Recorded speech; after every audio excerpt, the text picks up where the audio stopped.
Bonjour Sébastien. Bonjour. Alors vous êtes le président de la commission tourisme de la région Occitanie. Les enjeux climatiques font partie des priorités actuelles des Français. Comment sont-ils pris en compte? Comment les priorités sont-elles prises en compte par les politiques touristiques de l'Occitanie?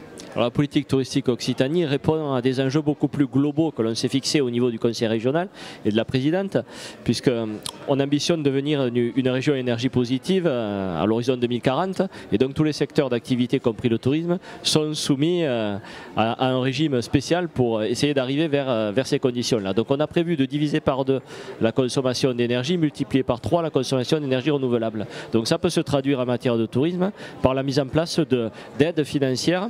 Donc nous conditionnons des aides financières, notamment dans l'hôtellerie, les prestataires d'activités et autres, justement pour améliorer leurs produits touristiques de manière à faciliter des gains en matière énergétique.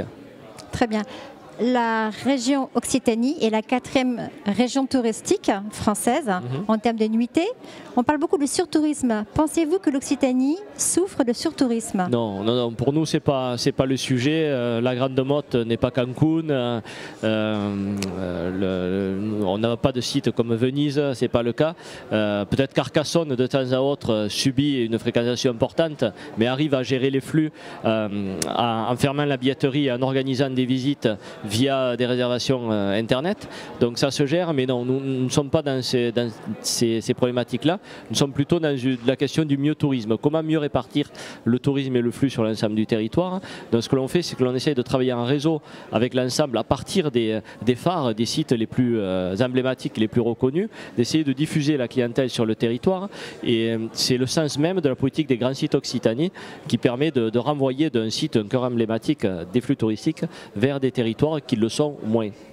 Très bien. Vous parliez à l'instant de Carcassonne, la très belle cité de Carcassonne, qui fait partie des sites les plus visités de la région.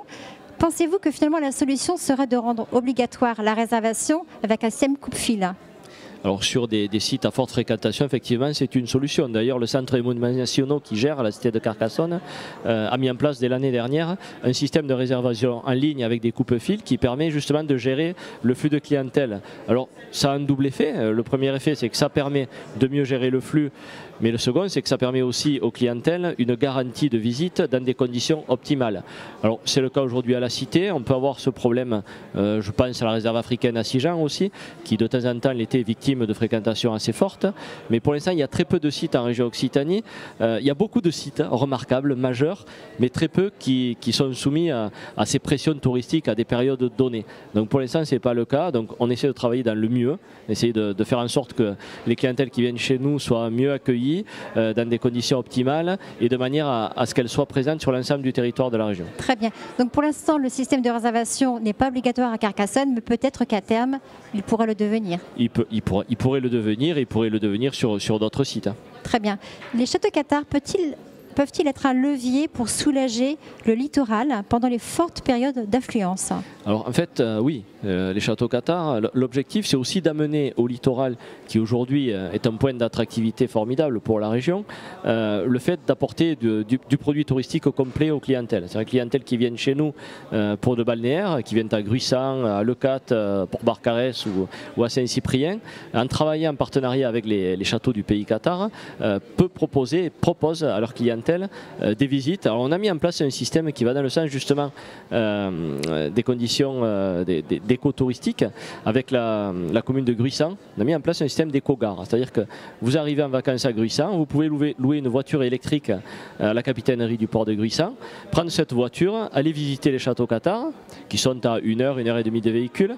Pendant que vous visitez le château, vous rechargez votre voiture au point d'accueil, puisqu'il y a un réseau de bornes de recharge électrique qui sont prévues, et ça permet de générer en fait tout un circuit organisé à partir d'une station balnéaire vers des monuments à l'intérieur des terres avec des systèmes de véhicules électriques. Donc on est là vraiment dans un système de tourisme hyper vertueux. Très bien, merci beaucoup Sébastien. Avec plaisir.